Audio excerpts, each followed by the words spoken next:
what's the point of life if you're not happy?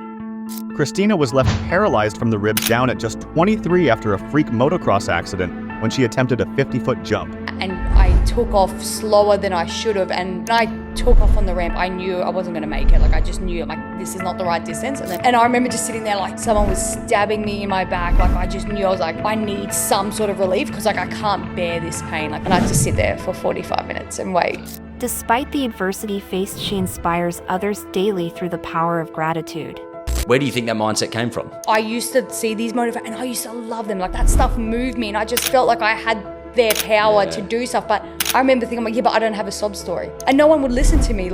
People think that I've got this mindset now after my injury. And if you spoke to me before my injury, I would have had the same things to say. I would watch people on social media that used to freestyle ride and they would get injured. For me personally, I would look at it and I'd be like, you're literally playing Monopoly and you're hoping to not fall into jail. The mindset, I had that before the injuries. Who's Christina outside of the injury, regardless, maybe whether that was pre-injury, but just who she is without that?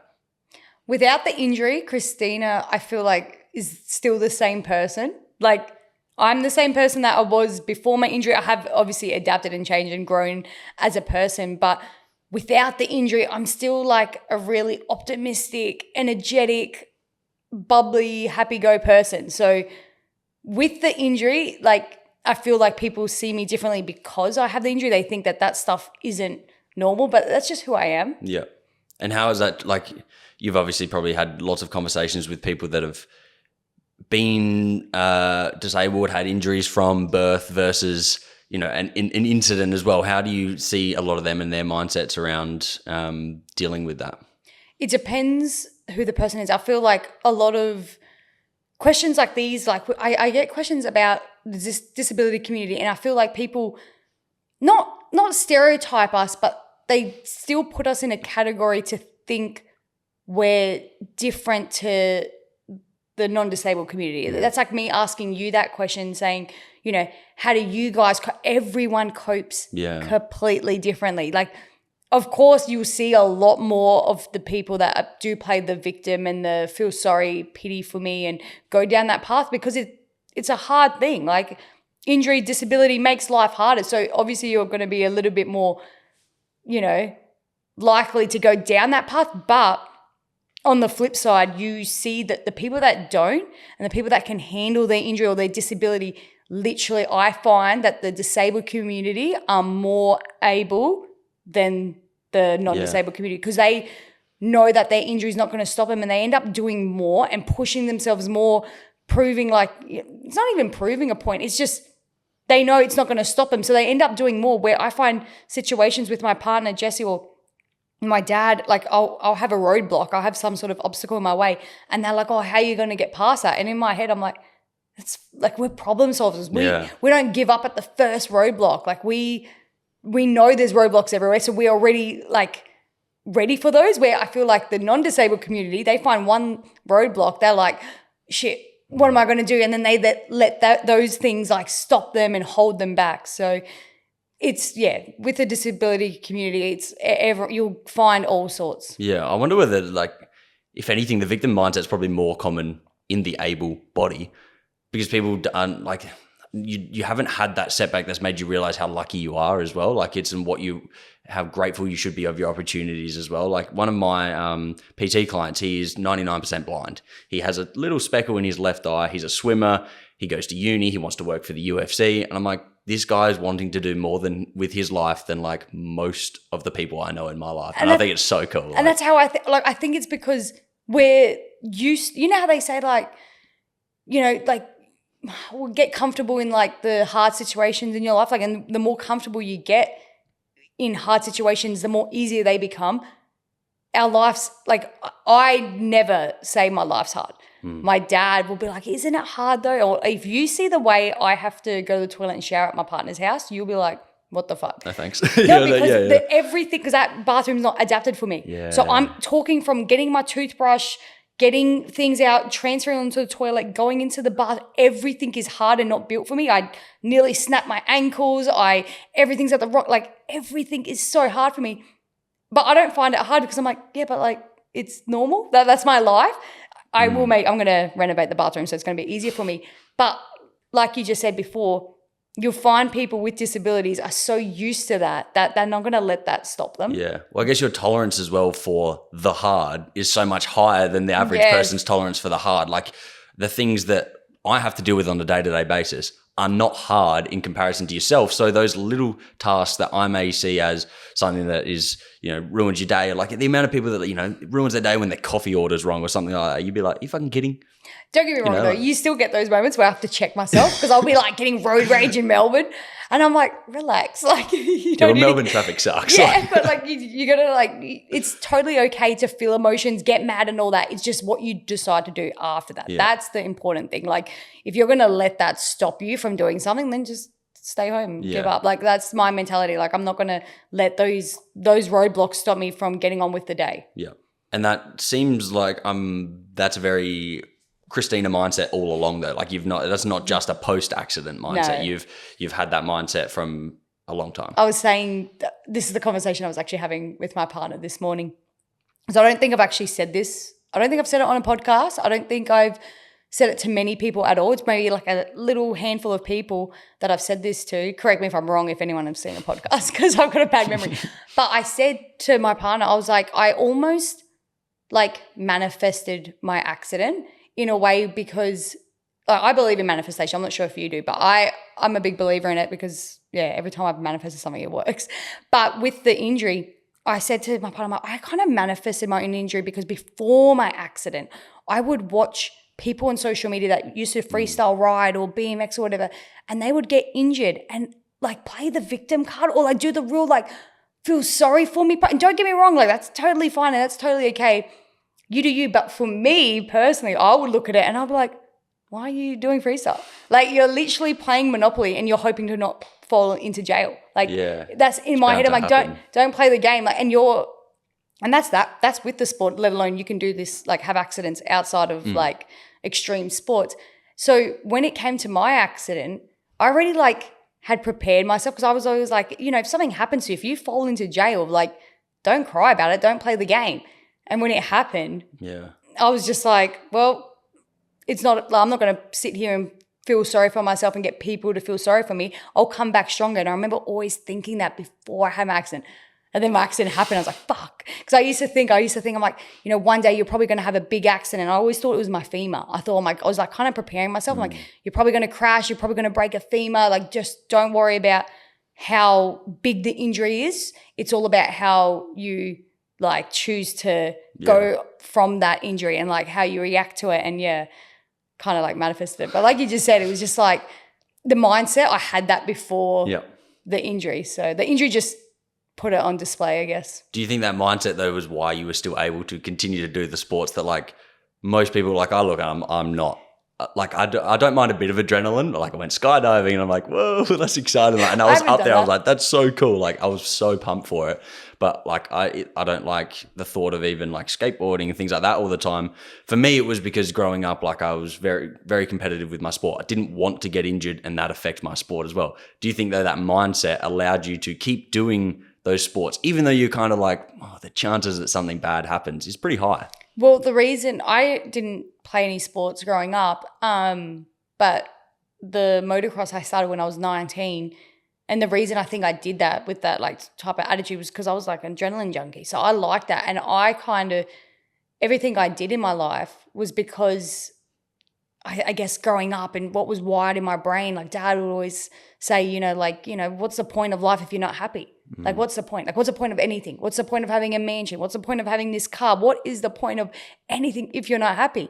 So that was drilled into my head. So when I found motocross or riding, I'm like, that made me happy. I got that dopamine hit of being so happy. So I just kept chasing that. So when I had my injury, which most people don't know this, or I've said it a couple of times, but people don't really know that I actually had a spinal cord injury a year before I paralyzed myself. And my dad and I had this conversation and Dad said, what if you end up in a wheelchair? And I said, I don't care. I'm happy. I'm not going to sacrifice my happiness. And I think because I always focus on my happiness, it just kept allowing me to do it because I'd always prioritize whatever made me happy. And it was just, jumping dirt bikes. Yeah. What are some other things in your life that kind of bring that as well? Traveling and family. Like having like a family that, you know, supports you and loves you, and traveling overseas, or like animals like my dogs. What dogs do you have? I've got two Rotties. Two Rotties now. But back then I had a German Shepherd, and actually I had previous Rotties as well. But having like, I just really appreciated the family that we had, like the upbringing that we had and stuff like that. So when I had the accident, like I didn't have all like my eggs in one basket. Like my happiness wasn't all just because of motorbikes.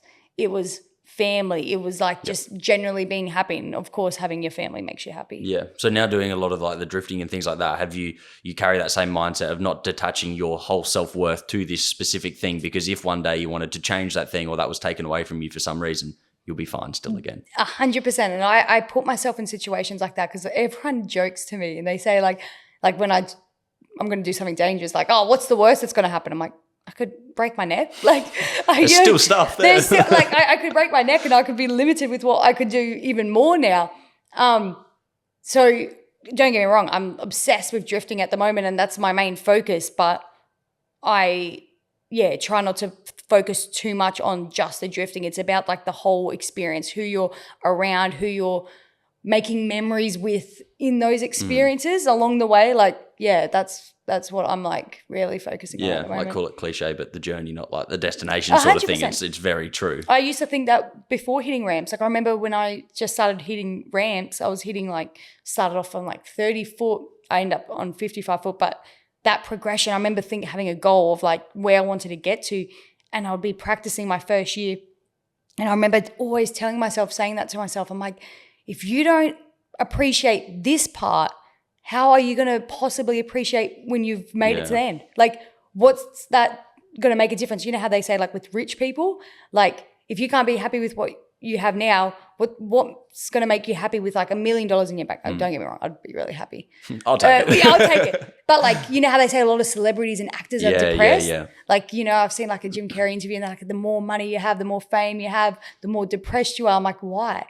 Because they weren't happy to begin with and they were chasing and wanted more money and more. It's like, it starts within. Like you got to get that happiness from like the bottom level first. Yeah. And I guess if you, like, it's not saying that money doesn't help in life. And it's not because, fuck me, it helps. 100%. And it's also not saying that it can't bring some level of enjoyment. And like, it's the things probably you do with that money as well. It's like now you get to go out for dinners more with friends and family, or go on those holidays that you wanted to do with friends and family as well. But it's like rewinding to the start point when you had nothing, or whatever you started with as well. It's like, were you content in that situation? Were you content with the fact that you were still striving for something and pushing? Then the money came, you're like, cool, but I'm still doing the thing. Like, I'm not stopping. That's not like an end goal. It's an infinite game. You're just continuously going on. Yeah. Now, accident, 2018.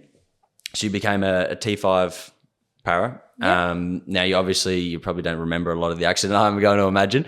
But you were attempting a massive jump. Was it 55 feet? 55 Is that foot. height or distance you're trying to go? Distance. So it's like 17-meter gap from the ramp to the lander. So obviously I didn't hit 55 foot. I would have made like 54 foot because I gave short. So you hit basically a metal ramp, have maybe like a 10-meter run up, and you jump. What I do remember from the accident though is that I was not like supposed to hit the ramp. Like I wasn't in the right headspace. I was not feeling comfortable. The run up had a lot of loose rocks, and I would do my speed checks and I was like, this doesn't feel good. And I got a bit paranoid. So I got the boys to drag over a rubber mat, which also now adds traction to the bike. So then again, that was in my head. I'm like, shit, I can't go too fast because the last time I did that, I overjumped. So I was paranoid about that and I took off slower than I should have, and I came short. And when I took off on the ramp, I knew I wasn't going to make it. Like I just knew, I'm like, this is not the right distance. And then I can't remember anything else after that other than waking up. So what sort of speed would you be getting at in that? Because it's not a long period of time to build up speed, but obviously it's a light vehicle. Like I wouldn't even know, to be honest, because you're like, maybe 30K. It's not really, because you don't go very fast. You just like come to it maybe at like 20, 30 Ks, and then on the ramp you kind of like give it the gas. I don't actually know what the speed is, but it's full on. Yeah. I mean, I'm going to imagine you probably can't quite describe the pain when you come when you came back to Earth, like what it's a 1,000 out of 10 sort of thing. Like, yeah, like it was like, I have never had kids, and I don't know why I thought of this at the time, but I remember like this would be worse than childbirth. Yeah. Like, because my biggest fear. Oh, yeah, you imagine so. Like, when I would hear people like saying like their vaginas would rip to their buttholes, I'm like, oh my God, that would be like the most painful thing having a kid. And I remember just sitting there like, this has got to be worse. Yeah. Like, this is like I felt like someone was stabbing me in my back. Like, I just knew I was like, I need some sort of relief because like I can't bear this pain. Like, this is like horrendous. And I had to sit there for 45 minutes and wait for apparently I was going in and out of consciousness a little bit. Yeah. And then so when, you obviously get the news, what they're thinking it is, but skipping then forward a little bit to like the rehab process. I imagine that's not a short journey, probably an ongoing journey as well. But in the stages where you are spending a lot of your time in hospital, what does that actually look like? What the rehab looks like? So basically like the first couple of weeks you don't care about anything because you're just like trying to wrap your head around the whole situation. You've got nurses just wiping your butt because you're just literally shitting your pants and because you can't go to the toilet, you can't move, your body is in spinal shock. So you can't even get up to shower. So like you're having bed baths for the first couple of weeks. Nurses will come massage my gut. I remember because I was like, oh my God, why is she stabbing me? Because she was like, had a nurse like punching my gut to like push poo out. It's just, it is full on. That's why like you lose all your dignity at hospital. And that's why like the most insignificant things, like people be like, oh, is that embarrassing? I'm like, I don't care. Like I've literally shat myself in front of that many nurses. Like they've punched the shit out of me quite literally. literally. So like, I don't care about any of that. So then basically that's like, you've got people talking to you, nurses, and you've just got so many questions. You just want answers because it's like basically someone's just handed you your master's degree in whatever course you're doing and you've not done one day of studying. That's how it feels. Like people just expect, like people asking me questions and I'm like, I don't even know the answers. First time. Yeah, so it's crazy. And then you go to rehab. I got flown from Adelaide Royal Hospital to Austin Hospital and then to the rehab at Royal Talbot in Kew here in Melbourne.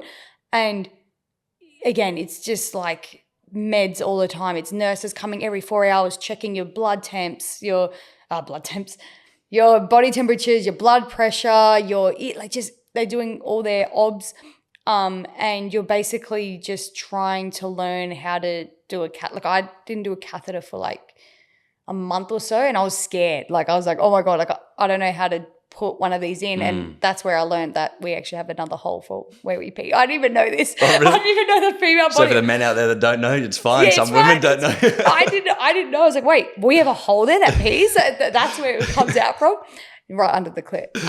So I had to do that. So it's just like full on. Yeah. Meanwhile, you have people, incredible people, like on the outside doing like fundraisers and like social, and you've got people reaching out, and it's just like, it's a lot. It's a lot to like, you're just trying to survive every day and like you're sleeping a lot because your body's like so exhausted. I remember sitting up for 1 hour. I'll be like, I'm fucked now. Like I need to lay down for the rest of the day. Like it's a long recovery for the body. I felt like it took 4 years. I'm 5.5 years in now. It took, I would say, about 4 years for me to feel like normal, if that makes sense. Like to a point where I could come out and do a day, even though like my back will get sore still today, but it wouldn't stop me from doing a full day of stuff, if that makes sense. Like it took about 4 years. You had like a daily repeatable routine that you could go along with. Yeah. So are there things that you're having to do, exercises, anything specifically that is a forever thing? Nah, I don't know. Everyone thought I would be doing physio. Yeah. I'm like, nah. Or like my mum will come in and she's like, you need to stretch your feet because my feet sag. Okay, yeah. Because I can't control it. And she's like, you need to stretch. I'm like, what's the point? Like, I'm not going to walk again. Like, I see it as like, I don't know, it's pointless. I've never been a gym person. So I do though. Recently, I just got my chin-up bar from my dad's because I just want to do chin-ups. That's all I want to do. I can do chin-ups, pull-ups, and So do you experience any pain now? Yeah. Yep. So that's like a common question from most people because they think that I can't feel the pain because I'm paralyzed. I'm like, I can still feel from my injury, and I've got 3 broken vertebrae. So I did a compressed fracture. That time I told you I nearly had a spinal cord injury a year before my injury. I compressed fractured a vertebrae, and that was painful. Like up until my injury, I'd have a sore back from that, let alone I've now broken 3 more vertebrae. So I get pain from that, and just sitting in the chair, like people don't understand. I'm like sitting down even for like 4 hours and not getting up once to stretch, you'd feel it too. You'd be like, I'm feeling you just need to stand up. So my standing up is me laying down. I'll tell people I just need to go lay down in the car. They're like, are you okay? I'm like, yeah, I'm just going to go lay down. They think like something's wrong with me. I'm like, no, it's just me standing up and stretching my back out. Yeah. So it's the comparison of like a stand-up desk and a sit-down desk. You don't necessarily sit at one for 8 hours straight in the day. Like it's you need to keep your body moving as well. So, you know, that mindset, your very positive mindset, but arguably I imagine there's still some days where it's not as maybe blissful and perfect, or maybe, you know, through the accident and the rehab itself as well. Did you have the darker days or not really? I try. Like I really try to think about the times, and because like I almost feel guilty for it. I get disabled people say this, and I get able-bodied people, and I almost feel like I can't say it because I feel like I don't have it, and I don't expect other people to feel like, I don't want people to feel shit about them having that. You're totally okay. But for some reason, my injury, I made a decision that I will never feel shit about it. And I just stuck to it. It's like I've never had a cigarette in my life. Never have, never will. People off. I'm just, no. It's a no for me. It's a no go. No, I don't half-ass stuff. With this, I'm never feeling guilty about it. But what I can say I have had is mental health days. Not related to the injury. Like I've had mental health. Normal humans still. Normal human stresses with lawyers, houses, this and that, like just shit that could relate to the injury. For example, like I had a big headache with ticket tech, and like that just dealing with them and missing out on a ticket because of the disability, because of them, they like what they couldn't do for me. That's made me upset. But I've never like looked at myself and be like, oh fuck, it's a hard day today. I got to do. I'm alive. Like honestly, that's all I see it as. If I don't do that, if I don't do the catheter, if I don't, you know, thankfully I don't have accidents anymore, but back then when I was having UTIs constantly pissing myself and stuff, I'm like, if I'm not doing that, that means I'm dead. Like if I'm not pissing myself, I'm not alive. My body's not working. So I can't like feel bad for myself in any of those sense. Not with rehab, not with any of that. Like I'm alive. They're strangely good signs. Like even though like to most people it'd be like, you pissed yourself. Like that doesn't sound great. You'd be like, yeah, but that means I'm here. Like that's another thing is really powerful. Like same again, like your tolerance is just far surpasses anyone else's tolerance for dealing with some of those issues as well. But once again, you said you have no choice. Where do you think that mindset came from? Is that something, you know, the positive mindset, the ability to be like, no, I'm not going to feel sorry for myself. I'm not going to feel this victim mindset is something you grew up with, or is that influence from others? Influence from others, but before I get into that, it's more like I was saying with like the cigarette, for example. I've never tried a cigarette. I see things as like, if I'm not going to do it, or if I don't want my future to look like that, why would I do it now?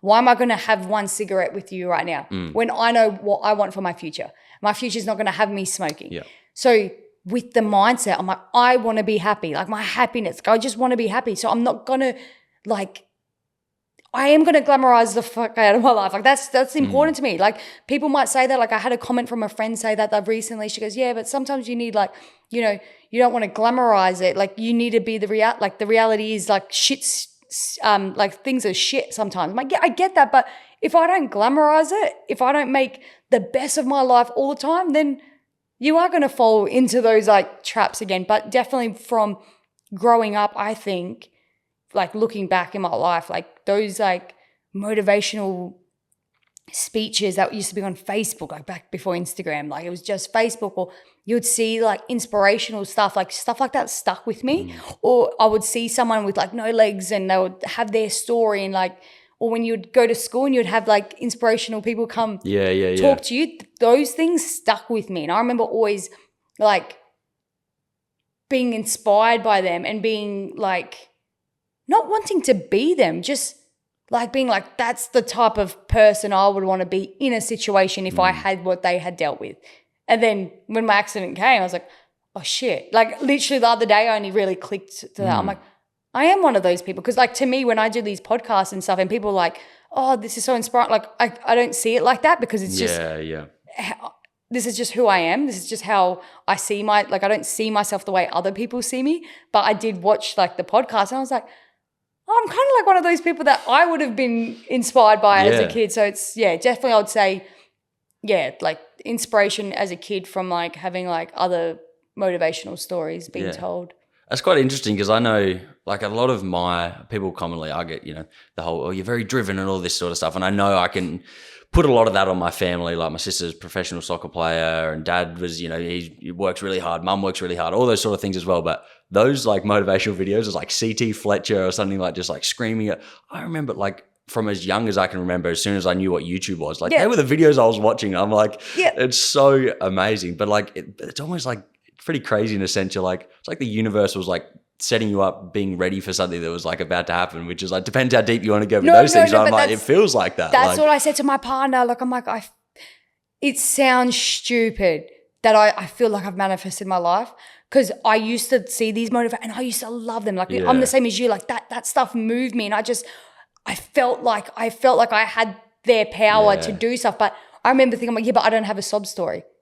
You know how like they'd had like an adversity, something that happened to them to be able to have that opportunity to talk. Yeah. Like, but I don't have anything like that. And no one would listen to me. Like people think that I've got this mindset now after my injury and like, no, like if you spoke to me before my injury, I would have had the same things to say. But now you have the injury to like kind of like back you up with the resume. Maybe like, oh, no, she's proven that part. So it's just crazy because that's what I used to think. And I'm like, oh yeah, now I've got my story. Just crazy. That's it. I was like, would people have listened to you the way they do now without the injury? They would have been like, oh yeah, but look at your life. Like it's great, whatever. If you read my posts from before my injury, I used to write motivational stuff. Yeah. And even like I used to write like, and it's funny because like, I feel like I used to write motivational stuff and like all this stuff and quotes and stuff. Then I had my accident. Then I spoke about it more. And now it's like, I feel like in life, I'm just like, you just reach different levels and not levels, I guess, just different stages of your life that when I'm kind of over that part. Like I don't share those quotes because I'm just so like sure of those things out. And now I'll see friends uploading like quotes and motivations. I'm like, it's good for them to do it. It's just like, I feel like, I'm like past that point in my life where I don't need to remind myself of quote. Like I just do now. That is just life. Like, but it's such an interesting point. Like, as I'm that guy that, puts up all this stuff like, nah, just fucking do it. Don't be a victim. Do all these things. I'm like, you get the comments like, easy for you to say. Like, look, I'm like, I mean, I get that. I went to a private school. I've had a great upbringing, a loving family. It is easy for me to say, but I'm like, it doesn't really change either. Like, no, I get frustrated, honestly, when like I would never admit this out loud, but I am now. Like I get frustrated when people say that to me and they say, but it's easy for you because, you have a family, you have support, you have all this. And I get really upset with that comment because you're basically telling me because of that, that's why I'm the way I am today. It's like, you're taking away all the power that I had to put into staying this positive. So I could have at any point decided to be a victim. At any single point from the start of my injury to the last 5.5 years, I have never let any part of my injury take control. And that takes work to do that. So to say, oh, it's because you had a good family. Like, no. I had stuff going on before my injury, like domestic violence or this or stuff like that. And not one point have I sat here and played victim. You know what I mean? So it's like to say it's because of my family, it's like, no, it's kind of like insulting because it is, people can have what we have yet still go down the path of depression. So, well, to your point of like the money before as well, like you can have externally a perfect life, but behind closed doors, it doesn't mean it's perfect. It doesn't mean you haven't had to go through things. You could have had, by society's norms, the best possible timeline, and it still have been something in there that we don't know about that's really fucked it up. Yeah. And then people portraying that on you, saying it's because you had X, Y, and Z, is the victim mindset in themselves as well. Yeah. Making that roadblock. And it's like, if you broke that down, you'd realize you, the person saying this could do so much more if you fucking got rid of that. And I don't want to I don't like to say this because I don't want to have that pity for the third world countries and stuff, but it's something I do think of, growing up as a kid. I used to picture African kids playing with rocks and with their big smiles, and I used to that's a vision that's just stuck in my head. I'm so when people say oh, you've got family, you got this, I'm like, yeah, but these kids don't even have toys, and they don't know fucking rock, man. They don't know what depression is. Yeah, they have no idea they don't know what suicide is. They have no idea. They don't have depression. So you can't you can say you've got all this, but also people have a lot less than these people have, and they still find excuses. Yeah. It's such a hard. I do the same thing, and I'm the same. I try not to say those things to people and be like, come on, people have it worse than you, sort of thing. I'm like, but we all have our own problems. We just said that you could have a perfect life, but there is a line somewhere where you go, remember how lucky you are. Doesn't remove some of your issues and the struggles that you go through, but look at what you do have, that power of gratitude. And massive. mental health, because I've been there. I've been through dark stages where, I'm pretty sure I was depressed because I was crying every day. This is before my injury. I 100% believe in mental health issues and depression. Yeah. I completely sympathize for people that are going through that, because that's the hardest shit you'll go through in your life. But at some point, you have to take accountability and look at, when I recently was going, not recent, a couple of years ago, before I met my partner, and I was just going through a stage, I'm what am I doing with my life? And take accountability. What are you doing that's not making you happy? You're not happy where you want to be. What are you doing? Are you partying every weekend? Are you taking drugs every weekend? Are you getting drunk? Are you what? Look at what you're doing for your life and seeing, are you doing anything to actually promote a healthy mind? Are you eating right? Are you drinking water? And straight away when someone says that, are you drinking water? Are you having your fruit and vegetable? You're nah. It's well, no shit, you're fucking not right mentally right now. I feel as soon as you start doing exercise, that's why I got my chin-up bar. Don't get me wrong, I'm loving the drifting, I'm loving that, but I'm I just need something more right now. I'm I want to start exercising again, because I know I don't want to exercise. I just know when I was doing chin-ups, that made me feel good. So you got to do the things that you don't want to do for the outcome that you want. And just people just kind of disassociate from that. They're I'm in a hard place, but I'm not going to do anything about it. And we're just going to keep doing the same thing over and over again and expect different results. Yeah. And I think a lot of the time then with the, say the health example as well, I see this as a PT massively. It's people, but I'm fine now. The short term, you'll be fine if you don't work out. You'll be fine if you don't eat well for a little bit. What about in the future? For people that want to be parents, what sort of a parent do you want to be? I've had people come to me and they're I can't keep up with my kid playing footy. I need to lose weight. Well, wouldn't you, we want to get ahead of that before it becomes an issue. Yeah. And so I think playing zoom out on life a little bit as well. There's that balance between live now, you don't know what's going to happen tomorrow, but also set yourself up for a nice future as well. And if that means getting a chin-up bar and doing, a few chin-ups a day, even though you fucking hate it, do it. Yeah, because it's just because I'm a little bit stressed at the moment. I feel very overwhelmed at the moment just because of working and social media. And I'm very behind. Nothing wrong with that. But I'm like you just said, I'm going to get my chin-up bar before it gets worse, where I'm I don't know, upset about more. I need some sort of stress relief. So I'm getting the chin-up bar and just getting ahead of myself there. Yeah. It's an anchor point to bring yourself back to when everything's overwhelming. Do a few chin-ups, give yourself some space, and then come back and figure it all out. So your brain's not just focusing on all the negative stuff. And I think that's why exercise or doing a hobby is so good for people, because when you have shit going on in life and you can't avoid stuff, you can have family deaths and whatever it may be. Some stuff is not avoidable, and that's completely okay.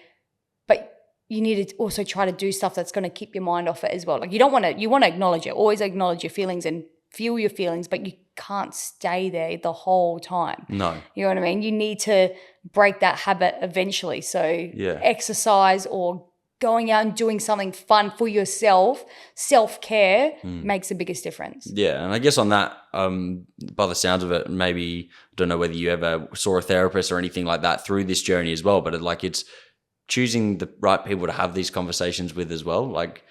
Some of those conversations are us, some alone, and some of those conversations are, don't be afraid to reach out if you need to. And it's not saying you have to sit there and be my life sucks, and just be you know what? I'm having trouble processing this right now. Do you have any like advice for me or something like that? And not being afraid to do that. Did you ever reach out much to people? I try to see a therapist like right after my injury because of the stuff I was going through.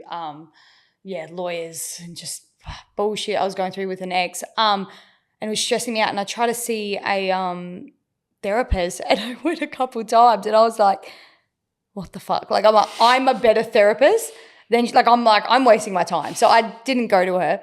But in saying what you said, completely agree, because I'll have like, let's say, okay, the most recent, I wouldn't say like mental health issue. Like I guess the most recent thing that's been bothering me a lot, like that's been on my mind, and it's kind of got me lost. Like I feel very lost because I feel like, I've really realized I'm not the same person that I was a couple of years ago. And I think to myself, like, I know I'm happy. I know I'm in a better place. I've got an awesome partner. I know I'm happy, but it's kind of like that lost feeling of like, yeah, but is this better than before? Like before I seemed more like energetic and I had more energy and I was like socializing more. And I just had a conversation with a friend the other day, and he said that to me. He just checked me. He goes, yeah, but would you rather that version or this version? I'm like, nah, this version. Like he goes, exactly. So you're fine. And it's just nice to have someone else's perspective, like talk to you and talk you through it, because it's like I'm sitting here thinking like I'm really lost. I'm like, shit, I'm not the same, like thinking it might be a bad thing. I'm like, is this a bad thing that I'm not who I was a couple years? And then just to hear someone say, no, you're on, like, I'm like, yeah, no, I am right. I'm fine. I'm happy. It's just, it's just nice to talk to some other people, and they don't have to be a therapist, just a friend. Yeah, and it's that, by the sounds of it, that's going through dealing with things from the past, and as that starts to hopefully clear up and continue to do so, then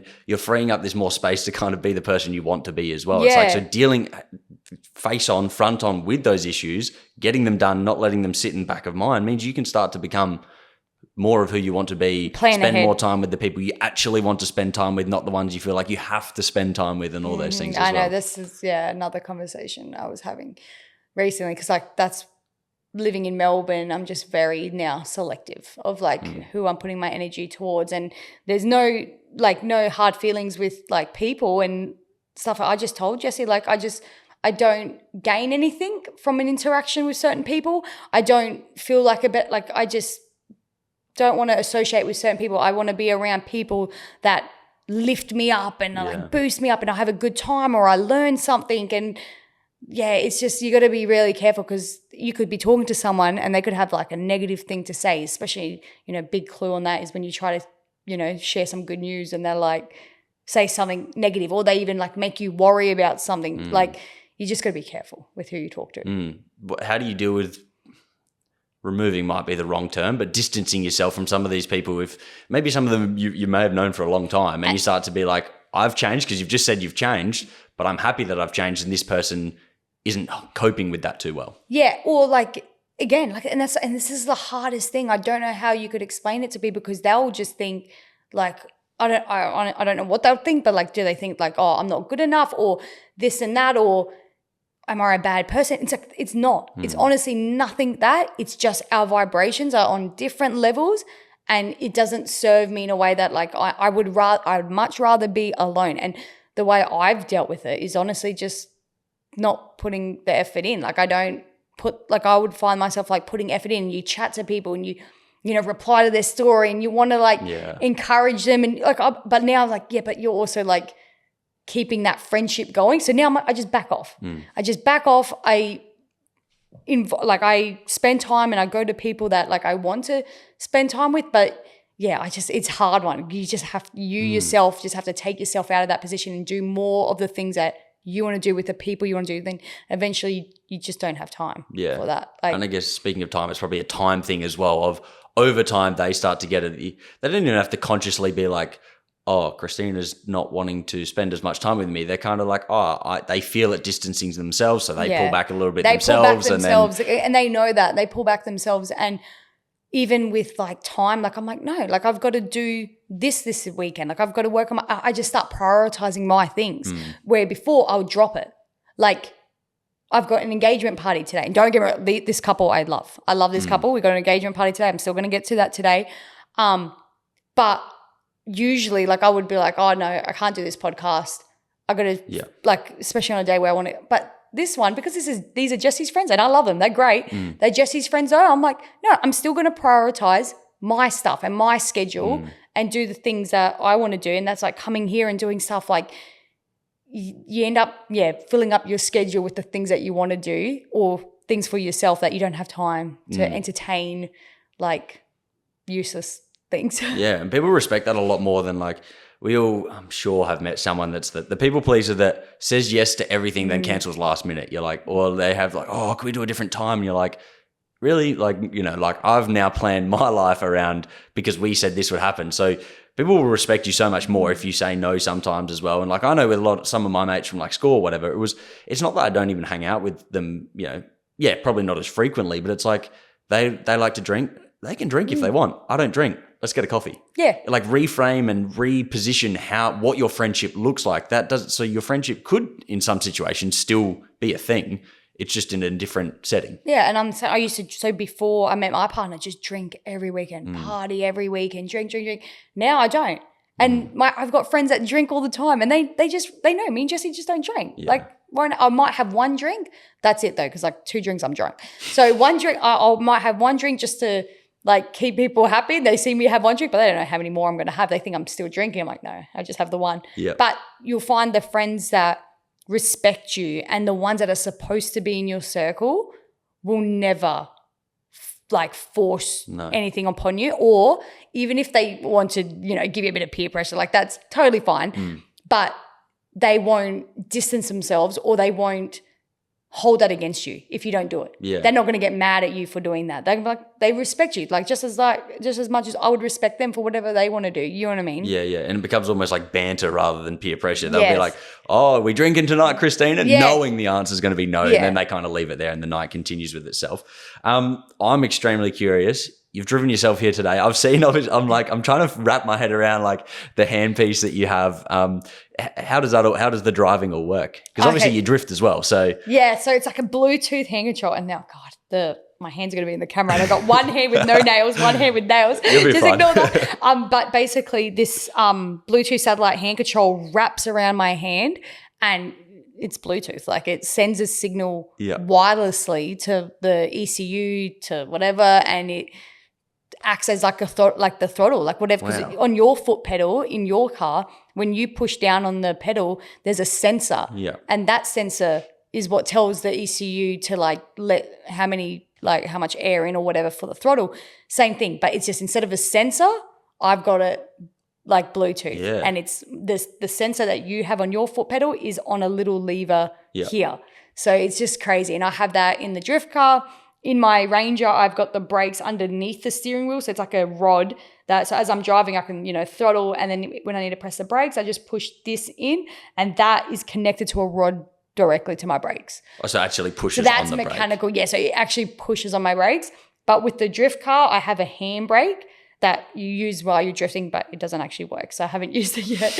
But the normal brakes work. So pushing forward. So it's dual action. Okay. It can move both ways. So it's pretty cool. And like, my Ranger here has a chair that comes all the way out and drops because I can't hop into my Ranger. It's a big car, but that's why I wanted the Ford Ranger because I was like, if I'm going to be disabled, I want a car that can take me anywhere the wheelchair can't take me. So that's pretty cool. Yeah. Wow. And so is that the brake obviously having to be, what the hell is that noise? Yeah. Must have been a microwave making some singing noises. Oh, the oven. Didn't think it was on. But anyway, so is that like a safety thing that it has to be, the brake has to be mechanical? You know what?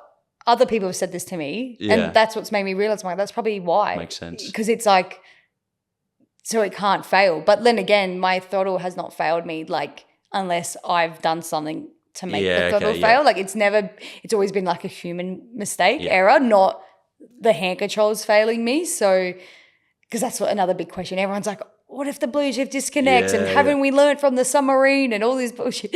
I get those comments. So, and I'm like, I've done 200,000 kilometers in that Ranger and the hand controls have never disconnected. So so you're feeling pretty I'm safe pretty, about it. I'm and technology's only going to get better anyway, so that'll become way, way better. now with the drift car and everything as well, is that, you know, you need the adrenaline, but you also, is that having a passion, a purpose and something to build, and that because you said like the journey, you love that part of life. Yeah. Is that what that's all about? Yeah, because I've mentioned this before on other podcasts, but like growing up, I would envy people that were passionate because like I knew I had passion. Like I know I'm a passionate person, but I didn't have a sport that I could like let that all on like and obsess over. And I would always like see people wakeboarding and netball and basketball, and I'm like, I just don't like those sports. Yeah. And I'm like, I wish I could follow something because I know I'd watch those motivational videos and, you know, watching someone do something repetitively over and over again. It's like you can be so shit at something, but if you do it 1,000 times, you're going to be better than you were the first time. And I could understand that mentality, and I could understand starting from a certain point, working towards another point, understanding that stuff takes time and effort, but if you do it, you'll get a result. And I just needed a sport. So I didn't, wait, now I forgot the question. What was it? About the passion, about finding something. So when I found dirt bikes, that's when I was just like, okay, now, like as soon as I hopped on the back of one, it was like instant. I was like, oh my God, I love this. And it must be the adrenaline. How old were you at the time of this? Like 19. Okay. Yeah, it took me ages. Wow. But when I look back at it, me and my sister used to jump on the quad bike as kids. So we had a quad bike, but it's an ag four-wheeler quad bike. And we used to like go on the highway and drag the semi-trailers. So we'd line up, we'd see a truck coming because we had a big curve on our property. Yeah. So we could see when a semi was coming, we'd line up, and as soon as the semi would come, we'd drag him. So now when I like the other weekend I did roll racing, I'm like, it all makes sense. Yeah, like it definitely makes sense. It makes sense, but like as a kid on a quad, that you didn't think of that as a sport. No. Like you're on an ag bike, how is that a sport? And we'd never just, I don't know, I guess we just didn't think of dirt bikes. We didn't know that was a thing. So when I got introduced to dirt bikes, I was like, yes, now I found something and I'm going to like keep working on this till I'm like satisfied. And then when that was something that was no longer an option, you went, next best thing, drifting. Well, I can still ride. It's just the risk and reward. Like, you know how we're talking about happiness? Like, what's the point of doing things if you're not happy? Not that dirt bikes wouldn't make me happy. It's just I can't ride them the way I want. And don't get me wrong, there are a couple riders out there that are paralyzed that are riding way better than, non-disabled people. But for me, what I wanted, like ramps were a thing. Don't get me wrong, I could get back on the bike and I'll still have a blast. But it wasn't, I was like, you know what? I started learning to find happiness instead of like the extremes, like the extreme highs. I started like really focusing on finding happiness in like moments and sharing things with people and four-wheel driving and camping. And then I just happened to come across drifting. And when I found that, I was like, oh my God, this is the same as dirt bikes, like the same adrenaline rush. I didn't think I could get that. And I didn't actually notice till that day, like leading up to it, I didn't think anything of it until that first corner. I was like, oh my God, I can do this. Like I just didn't even consider it until I did my first corner. I got that feeling and I was like, I'm going to do this. That's pretty sick. So what goes into, I have no idea about, like, I mean, I think I've heard you talk about that it's not the cheapest thing in the world to do, but what, do you have to build the car from scratch, or you have like a body and a chassis and then you kind of build from there? What do you do? Yeah, so like, again, still have no idea. Like I'm like 3-4 years into like this and I'm like, I have no idea about cars. Back then I didn't know. You could just have a car running, but people were like, oh, you can buy this shell and you can build. And in my head, someone told me back then, like, oh, you can build it for like 10K. So like in my head, it's like, oh, sweet, I'll buy the shell and I'll build the car. And anyone listening that has built a car would be laughing right now because it's like 10 times that budget building a car. But you can start off with a already running car, which I highly recommend anyone do. And you can do whatever you want. And I think that was like the funny thing, building a car for 3.5 years, I would get the question like, how are you going to drift?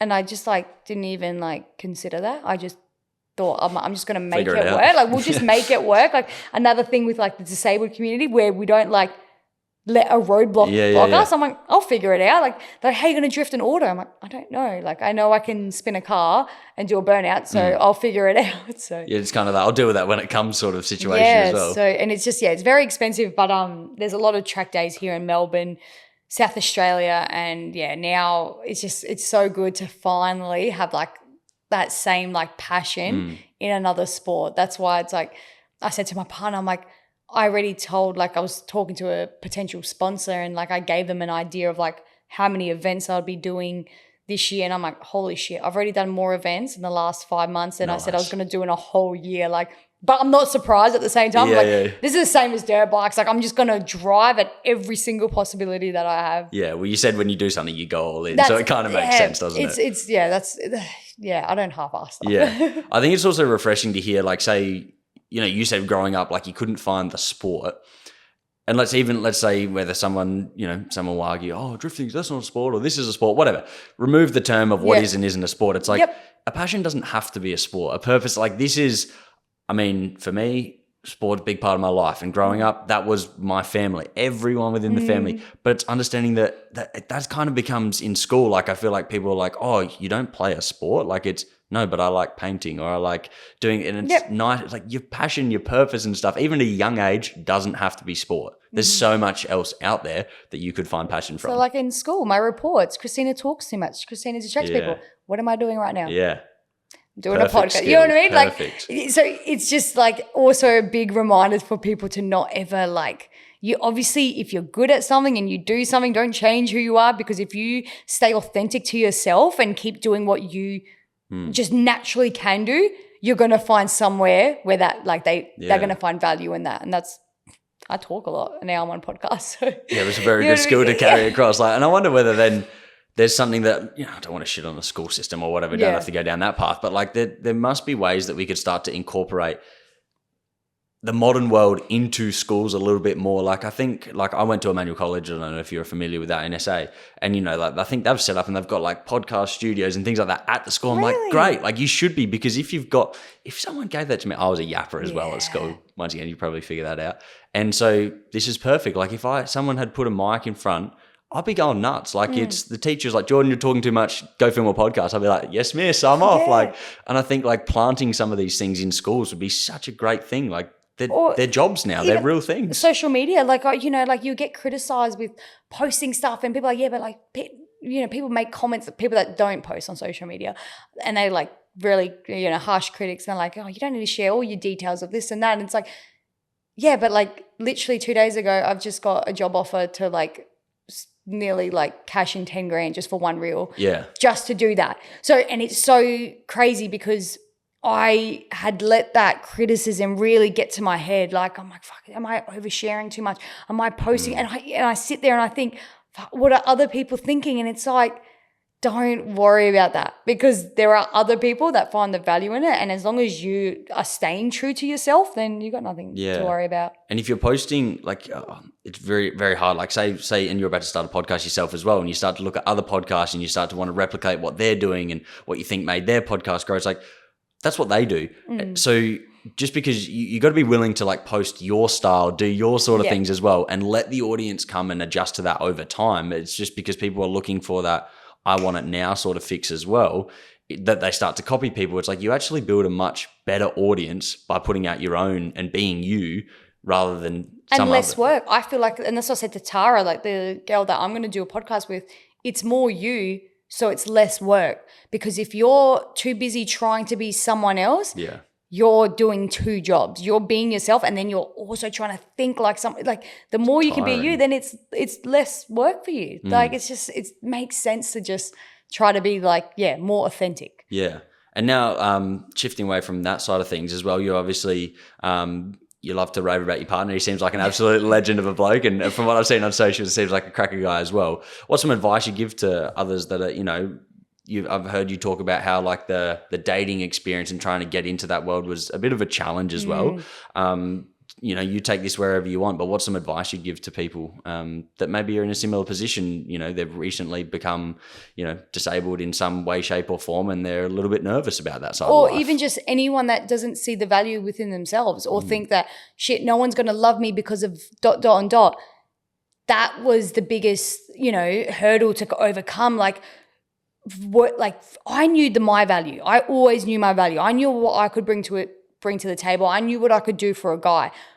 But the biggest hurdle that I came across through the injury was like, shit, how do I make someone see that without overlooking the injury? You know what I mean? Because it's like, it's obvious. It's right there in front of me. And I remember like I'd see like other disabled people put like their Instagram, their Tinder profiles up, and they would be hiding the wheelchair. And I'm like, why would you do that? I think that's so much worse to like catfish, I guess, but get someone attracted to you just for them to find out more about you, and then for them to be like, oh, you know what, this is not my cup of tea. So my advice would be for anyone single, this is what I did with Jesse that I didn't do with any other guy that I was dating. Straight up, showed him all my flaws. Like I was like 100% authentic myself.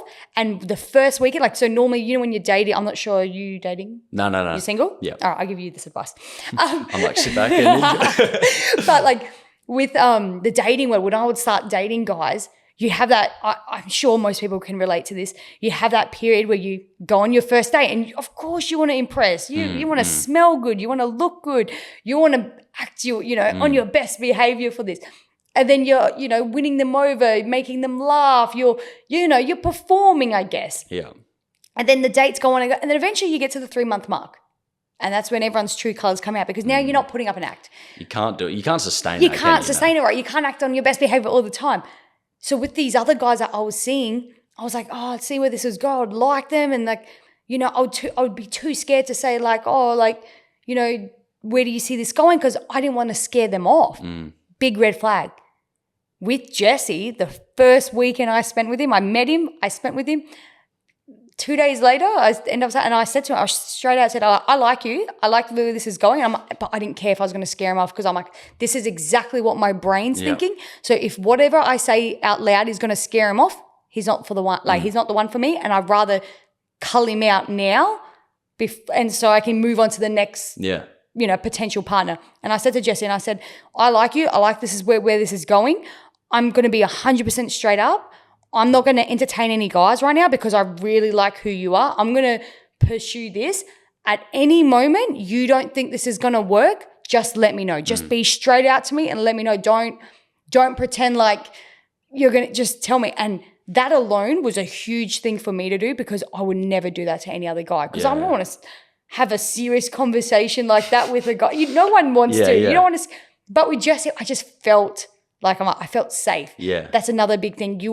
When you are with the right person, you'll feel it. You just honestly feel so safe to be yourself around them. And that's how I would say if you're feeling like you need to act a certain way and you can't show that like with Jesse, like within the first couple of days, like I'd have a meltdown over something. I was like on my period or something was stressing me out with TAC and I would just like have a meltdown and I'm like, I don't care. Like, and he'll comfort me. He's like, it's all right, babe. And it's like, where another guy wouldn't do that with. But I was like, no, Jesse needs to see this. Or on my social media, I'd be very open and like talk about like sex life and sexual things.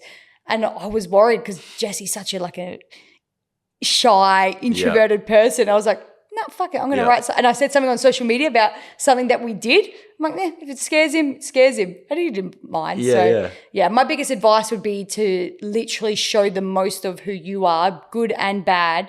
Not like you don't want to be like, you don't want to burden them, but you don't want to pretend to be someone that you're not. Because that's how you're gonna keep that person. If you're pretending to be someone that you're not, that other person is going to like that version of you, and that's not you. So that's why it hangs around. That's why I think people get in the wrong relationships because they aren't the person that they're, trying to be. And then 3 months goes on and you're now in a committed relationship and you're dating and then your true colors start coming and it just all gets messy. Yeah. Then it becomes really hard because you're like, I do want to be with this person, but it's actually that person that I want to be with. Yes, so then you stick it out or whatever it is or whatever happens, it's likely not to end too well. And another piece of advice is love is not enough. Like I can't stress that enough when people are like, yeah, but I love this person. Love is not enough. It is not enough. It's all the small things that matter. With Jesse and I found when people are like, it's the way he opens the door for me, the way we thank each other over anything. If he gets me a glass of water, if I cook him, we always say, thank you, babe. Thank you. Like and it's so small, but it's all these minuscule things that happen throughout the day that if those things didn't happen, you'd still be in a relationship. Yeah. But those are all the other relationships that are going on right now that I don't want to be in. No. Because they have these fights and stuff. It's like where Jesse and I are like, I know not everyone might be able to get to that stage or find someone like that, but you've got to be willing to, you know, be your authentic self, put in the work and, you know, just, take accountability with Jessie. Like I'll take a lot of accountability for my mistakes and actions, and you want to work together. So Yeah. I like that. And I think I've heard, I don't know where I've heard it before, but it's like, don't just love them, like them as well. It's like, so, you know, if someone said, oh, you know, you're a lot like your partner, do you go, yes? Or do you go, oh, fuck? Yeah. Like, See, because if you're you know, oh, you're a lot like Jessie, do you go, fuck yeah, I am? Or do you go, yeah, you know, no, like, I didn't even think of that. Yeah. Because if you said that about my exes, ugh. you'd be like, Oh my God, the biggest insult of my life. Yeah. Like literally insult. With Jessie, that is the biggest compliment because I love him. He's such a great person. And when people hold out and they're like, yeah, but I love my partner because they do this. Yeah, but if they're doing ... the other stuff that you don't like, they abuse, like, for example, like one of my exes would abuse like KFC people. oh, like, I fucking hate that. I would get so embarrassed. I'm like, they're just like... But, you know, he'll do all this other stuff and you, like, make excuses. You hide that, don't you? Put it under the carpet. You're like, no, this is better than that, though. It's fine. No, it doesn't matter. but exactly like you said, you want to like the person, you want to be them. And the biggest thing that helped me, you know, kind of manifest the type of relationship that I wanted was, like, you want to manifest a partner that you'd be happy, even though I don't even want kids, but you'd be happy your child becomes. Yeah. You know what I mean? Yeah, I think that's it. Those two things there, if you're like, is it a compliment to be said you like them? And if they would, you know, the child side of things as well, you probably can't really go too wrong with that as well if you're doing that. So that's really cool. Now, what do you see your like future aspirations as well? Like you're now in this space where you have a voice and you have something to be said, not just in the disabled community. We've made that very clear as well. Like your message is so powerful for anyone. Where do you see yourself? Like, are you trying to want to do more talks and get in front of more people? What's the kind of goal for you on that outside of the drifting? Yeah, well, that's exactly like why when people just like surprised when I say I don't want to have kids, and then you see people's comments like, yeah, but life doesn't start until you have kids. I'm like, no, that's because you found a purpose. You found a reason to live. I found that. Yeah. You know, I like knowing that I can help people. I don't see myself the way other people do, so I don't know the extent of, but when I get messages from people saying I saved them from committing suicide or this and that, or just like other disabled people saying like, you know, like they said they really needed my page and or I got this beautiful message. You made me cry the other day about a mother. Oh my God, it makes me so upset. The mother like sent me this message about her daughter because she's only a child, like she's young and she doesn't think anyone's going to love her. And she goes, I'm sending your videos to my daughter. So that stuff just like, love that.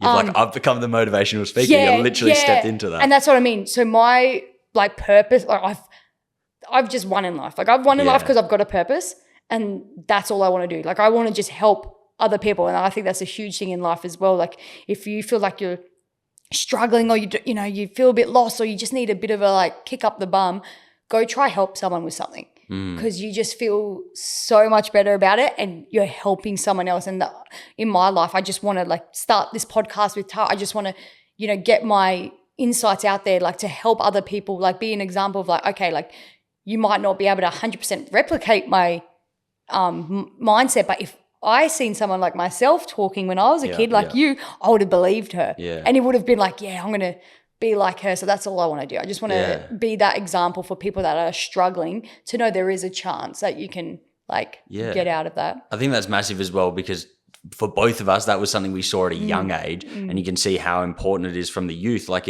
we probably almost like don't give kids enough credit for how much they know. Like I reckon I was watching those videos at like 10, 11. I'm like, and that's just because I probably didn't know what YouTube was and, I didn't have a phone or something to watch it on. Otherwise, I may have watched it before that.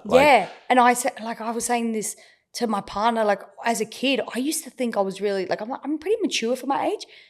And then when I got to like I'm 29 now, about 26, 27, I'm like, yeah, like I feel like I'm like 10 years ahead. And now like I'm at 29, I'm like, oh no, yeah, like I'm definitely, because I'll see people double my age and you can just tell the mindset that they have is like a very like limited, unopened mindset. Like they're not open to like learning stuff. And as a kid, like 100%, like if you had interviewed like the 14-year-old me, I would have like had this same like mindset and belief.